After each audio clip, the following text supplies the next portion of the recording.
زراوەی ڤیم ئێوارە کۆنسێرتێکی موزیک و گۆرانی زۆر تایبەتی لە شاری کەرکووک ساز کرد.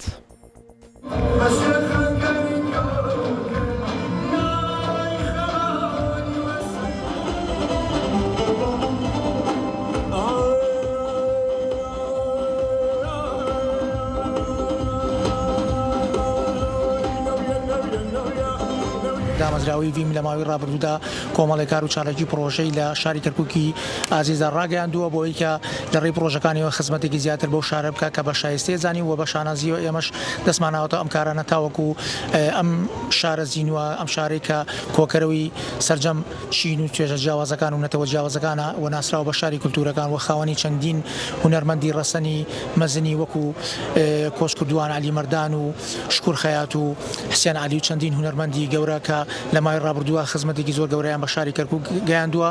ئێمەش هەماهەنگ لەو کولتورە دەوڵەمەندیکە هەیەی توانیمانە ئەمڕۆ لە شاری کەرکووک هەستین بە ئەنجامدانی ئەم کۆنسێرتە و